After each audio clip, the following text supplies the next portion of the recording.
வணக்கம் நண்பர்களே, தேவகானம் டெக்கிலிருந்து உங்கள் நல்லமுத்து பேசுகிறேன். இன்று நாம் காண இருப்பது போய நாயக்கர் சமுதாயத்தினருடைய 50-60க்கும் மேற்பட்ட குளங்களின் பெயரைத்தான் இந்த வீடியோ வாயிலாக நாம் காண இருக்கின்றோம்.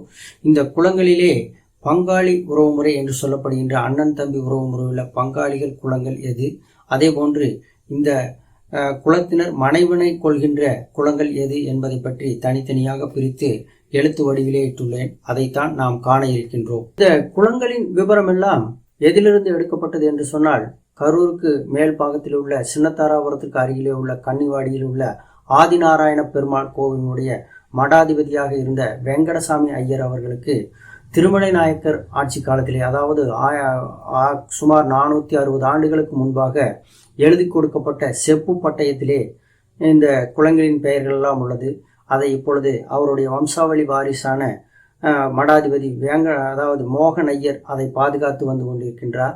அதிலிருந்து தான் இந்த குளங்கள் அனைத்தும் தொகுத்து எடுக்கப்பட்டுள்ளது. இதை நமக்கு அனுப்பியவர் தென்னிலி பகுதியைச் சேர்ந்த நண்பர் சிவகுமார் அவர்கள். இதை நமக்கு இந்த அதாவது செப்பு பட்டயத்தினுடைய பிரதியை நமக்கு அனுப்பி வைத்திருந்தார். அதிலிருந்து தான் இந்த தொகுப்பை நான் உங்களுக்கு கொடுத்து வழங்கியுள்ளேன். அது மாத்திரமல்ல, இந்த திரு சிவகுமார் இடத்திலே இந்த போயர் சமுதாய மக்களினுடைய விவரங்களை நாம் ஆடியோ வாயிலாக இந்த வீடியோவில் காண இருக்கின்றோம். கன்னிவாடி அந்த ஆதிநாராயண பெருமாள் கோவிலையும் இந்த செப்பு பட்டயத்தை பாதுகாத்து வந்து கொண்டிருக்கின்ற வம்சாவளியான மடாதிபதி மோகன் ஐயர் அவர்களையும், அவர்கள் அந்த 450 வருடங்களாக இந்த செப்பு பட்டயத்தை பாதுகாத்து வந்த அவருடைய குடும்பத்தை சிறப்பிக்க வேண்டி இந்த மோகன் ஐயர் அவர்களுக்கு அதாவது உழைப்பாளி மக்கள் கட்சியினுடைய நிறுவன தலைவர் ராமகோபால தண்டாழ்வார் அவர்கள் பொன்னாடை போர்த்தி 1083 சிறப்பித்துள்ளார். அந்த பதிவையும் போட்டோவாக இந்த வீடியோவில் நான் இட்டுள்ளேன்.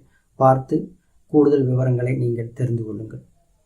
இந்த செப்பு பட்டயத்திலே உள்ளது என்னவென்றால், இந்த மடாதிபதி வெங்கடசாமி ஐயர் அவர்களை குலகுருவாக ஏற்று இந்த போயர் சமுதாயத்தைச் சேர்ந்த அந்நாளைய பெரியவர்கள், பல ஊர்களைச் சேர்ந்தவர்கள் அந்த செப்பு பட்டயத்திலே கையெழுத்திட்டு அவருடைய குலப்பெயர்களுடன், அதாவது அந்த பட்டயத்திலே இந்த பெரியவனுடைய குலமும் அந்த குலப்பெரியவனுடைய பெயரும் அவர்கள் சார்ந்த ஊரும் தெளிவாக கூறப்பட்டுள்ளது. அதிலிருந்து தான் இந்த வீடியோ, அதாவது இந்த குலத்தை நான் பிரித்து எடுத்து உங்களுக்கு தனியாக இட்டுள்ளேன். அந்த பெரியவர்கள் இவரை, அதாவது இந்த மடாதிபதி வெங்கடசாமி ஐயர் அவர்களை தங்களுடைய குலகுரு, அதாவது தங்களுடைய சமுதாயத்தினுடைய குலகுருவாக ஏற்று அவருக்கு வருடத்திலே, அதாவது தலைக்கட்டுக்கு கால் பணம், அந்நாளிலே கால் பணம் அவருக்கு தட்சணையாக செலுத்தி, அதாவது துளசி தீர்த்தம் பெற்றுக்கொள்ள வேண்டிய ஒரு முறையை ஏற்படுத்தியுள்ளனர். இந்த நியமத்தை மீறுகின்ற இந்த சமுதாயத்தை சேர்ந்தவர்கள் அந்த காசி, கங்கை, யமுனை போன்ற புண்ணிய நதிகளிலே அதாவது பாவங்கள் செய்ததற்கான ஒப்பான, அதாவது சிசு பாவம், குரு துரோகம் மற்றும் பிரம்மகத்தி தோஷம் போன்ற பாவங்களுக்கு ஆட்பட்டு 21 தலைமுறைக்கு அவர்களுடைய இந்த பாவம் வந்து சேரும். இந்த நிபந்தனையை மீறுகின்றவர்கள், ஆச்சாரத்தை மீறுகின்றவர்கள் என்று இதிலே கூறப்பட்டுள்ளது. அந்த விவரத்தை அத்தோடு இந்த சமுதாயத்தினருடைய, அதாவது திருமண நிகழ்விலே, அதாவது சீர்கல்யாணம் என்று சொல்வார்களே, அந்த சீர்கல்யாணத்திலே எங்கனம், அதாவது எந்த முறையிலே இந்த சீர்கல்யாணம் நடைபெறும் என்பதை சொல்லியுள்ளனர். அந்த சீர்கல்யாணத்திலே பச்சை கொடை பிடித்து அதோடு வெண்கொற்ற கொடை பிடித்து மற்றும் தீப்பட்டம் ஏந்தி குதிரை வாகனம் மேல் ஏறி சென்று அந்த திருமணம் சீர்கல்யாணம் நடைபெற வேண்டும் என்ற நியமமும் அந்த ஓலைப்பழ செப்பு பட்டயத்திலே கூறப்பட்டுள்ளது. இதுதான் அந்த செப்பு பட்டயத்தில் உள்ள சாராம்சத்தின் விவரமாகும். இப்பொழுது நாம் இந்த விவரங்களை, அதாவது இந்த செப்பு பட்டயத்தினுடைய விவரங்களை நமக்கு அனுப்பி வைத்த திரு சிவகுமார் அவர்களிடத்திலே, அதாவது இவர் தென்னிலை பகுதியைச் சேர்ந்தவர், அவரிடத்திலே சில சந்தேகங்களையும் அவர் இந்த சமுதாயத்தை பற்றிய என்ன விவரங்களை கூறுகின்றார் என்பதை பற்றியும் ஆடியோ வாயிலாக கேட்கலாம். எனக்கு அனுப்பியிருந்தீங்களா, அந்த போட்டோ அனுப்பியிருந்தீங்களா, நகல் அனுப்பியிருந்தீங்களே, அந்த கன்னிவாடி வந்து எங்க, அந்த சின்னத்தாராபுரத்துக்கு மேல்புறம் இருக்கிற கன்னிவாடி தானே அது? நான் கன்னிவாடி நான் மற்ற அங்கிட்டு திண்டுக்கல் பக்கத்தில் அந்த பக்கம் ஒரு கன்னிவாடி இருக்கு, அதனால கேட்டேன். ஆனால் அங்கேயே ஒரு பெருமாள் கோயில் இருக்குல்ல, கோப்பனார், அது என்ன கோப்பனார் சாமி மலைன்னு சொல்லுவாங்க, அது ஒரு பெருமாள் கோயில் தான். நான் அதனால சில சந்தேகம் அதனால தெளிவாக கேட்டுக்கலாம்னு கேட்டேனுங்க.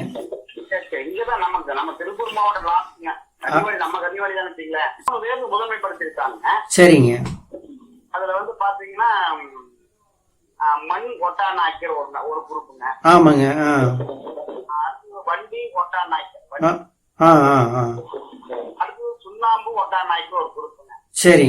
ஐயா தான் இதெல்லாம் சொல்ல முடியுது, எனக்கு தெரிஞ்சிருக்கு. யாருங்க அவரு? ராமகோபால தண்டாழ்வார் இல்லைங்களா? 20 வருஷத்துக்கு முன்னாடி உழைப்பாளி மக்கள் மாதர்கள் இருக்கு இல்லைங்களா, உழைப்பாளி மக்கள். ஆமாங்க. பத்திரிகையில வெளியிட்டாருங்க. ஓ சரி சரி சரி. அப்புறம் நாங்க இந்த மீட்டிங்ல பாத்தீங்கன்னா நிறைய தடவை சொல்லுவாரு, இந்த மாதிரி கன்னிவாடி பட்டை இருக்குதுப்பா, இந்த மாதிரி எல்லாம் இருக்குது, விஷயங்கள் இருக்கு. சரிங்க. படிச்சு நீங்க நம்ம ஆட்கள் எல்லாத்துக்கும் தகவல் சொல்லுங்க. சரிங்க. இது வந்து ஒரு பொக்கிஷா நீ யாருக்கும் தெரியாம போயிடுச்சு. அது சரி அது சரி. பறக்குடுங்க அப்படின்னு பாருங்க. சரிங்க. ஆரம்ப காலத்துல கட்சிக்குள்ள போனதா 2-3 வருஷம் இது பத்தி எங்களுக்கு சுத்தமா தெரியலீங்க. ஓ சரிங்க. என்னமோ தலைவர் சொல்றாரு, நாங்களும் அமைதியா இருக்கோம். சரிங்க. அப்புறம் எதுக்கு தலைவர் இதையே சொல்லிட்டே இருக்காரு என்னன்னு பார்க்க முடியுதா? கன்னிவாடியில வந்து இந்த மாதிரி பட்டயமெல்லாம் எழுதி கொடுத்துருக்காங்க அரசர் காலத்துல. ஓ சரி சரிங்க. பாத்தீங்கன்னா திருமல நாயக்கர் முன்னாடி வச்சுதான் எழுதி கொடுத்துருக்காரு. ஆமா, அதுல திருமலை ராஜான்னு போட்டிருக்காப்பா. அவர் திருமலை நாயக்கர் தான், நீங்க திருமலை ராஜான்னு அதுல குறிப்பிட்டிருக்காங்க இல்லைங்களா? பாத்தீங்கன்னா அவர் போட்டுறதே போட்டுருங்க பாருங்க. ஆமா ஆமா ஆமா ஆமா போட்டிருந்துங்க. அவர் எல்லாம் இது பண்ணிருக்காருங்க. சரி சரி சரிங்க. சரி சரிங்க சரிங்க. சரி சரி சரி சரி சரி. சில பேர் வந்துங்க தண்டங்குளத்திலே வந்துங்க. சரிங்க. கரி தண்டால்னு ஒரு குரூப் இருக்குங்க. சரிங்க. சரி சரி. கரி தண்டால் குரூப் வந்து மதுரை மீனாட்சி அம்மன் குலதெய்வமா சாமி கும்பிட்டுருக்காங்க. ஓ மதுரை மீனாட்சி அம்மன் அவங்களுக்கு குலதெய்வமா இருக்கு. சரிங்க சரி. அதுல வந்து ஓடம் செலுத்துறவங்களா இவங்க இருந்திருக்காங்க அந்த காலத்துல. ஓடக்காரர்கள் தான் மறுபடியும் அதை அப்படியே மருவி ஒட்டார் அப்படிங்கிற மாதிரி வந்திருக்குங்க மாதிரி சொல்லி இருந்தது. அது உங்க அவரு ராமகோபால தண்டாழ்வார் ஒரு புக் எழுதியிருக்காரு. அதுல ஒரு ஆசிரியர் வந்து அவங்க ஒரு வாழ்த்துறை எழுதினதுல சொல்லியிருக்காருன்னு நினைக்கிறேன். அவர் ஆராய்ச்சியாளர் போல் இருக்கு. முதலியார் அவரு ஒரிசாவுல ஆராய்ச்சி பண்ண வகரத்துல எழுதியிருக்காரு. அதை பார்த்தேன் நானு. சொல்லுங்க. ஒட்டை நாட்டை தாயகமாக கொண்ட ஒட்டர் எனப்பட்டனர். சரி. இது நாடு குறித்து அங்கு வாழ்ந்த மக்களுக்கு உண்டான காரண பெயராகும். சரி சரி சரி. ஒட்ட நாடு பண்பாட்டை நாடு என்பது மகாநதிக்கு கோதாவரி நதிக்கும் இடையே சரி வங்காள விரிகுடா கடலில் ஓடிக்கொண்டிருந்த பகுதி. சரி. இது இன்றைய ஒரிசா. சரி.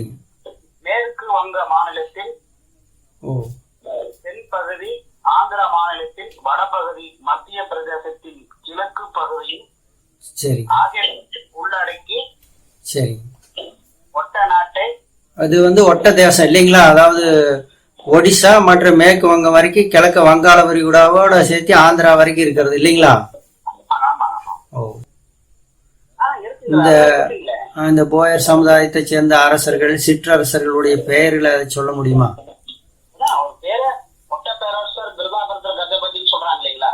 சரிங்க.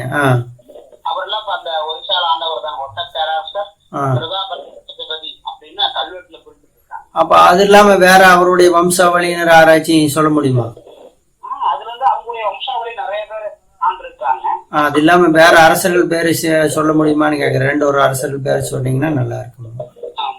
ஒட்டப்பேரரசர் பிரதாபத்திர கஜபதியினுடைய நம்முடைய விஜயநகர பேரரசர் கிருஷ்ணதேவராயர். சரி. அவருடைய மருமகன் தான் அவருங்க. சரிங்க. காரவேலன் பாத்தீங்கன்னா அவரு பாத்தீங்கன்னா நம்ம ராஜராஜ சோழனோட எல்லாத்துலயும் திறமை சார்ந்த அவர் நபர் வந்து பாத்தீங்கன்னா அவர் ஆட்சிக்கு இருக்காருங்க. காரவேலன்களா? சரி சரி சரி. பாத்தீங்கன்னா அவரும் ஒட்டர் சமுதாய சார்ந்தவர் தான் அப்படின்னு குறிப்பிட்டு போட்டிருக்குங்க. பாத்தீங்கன்னா ராஜராஜ சோழனுடைய பல மடங்கு எல்லா வகையிலும் உயர்ந்தவரமா அந்த போர் படையில வந்துங்க. ஓஹோ, சரி சரி. அந்த அளவுக்கு அவர் ஒரு இதா வந்து சொல்லி குறிப்பிட்டு இருக்காங்க. எல்லாமே நூல்ல இருக்குங்க. சரி சரி.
என்ன நண்பர்களே, உங்களுக்கு இந்த வீடியோ பிடிச்சிருக்கா?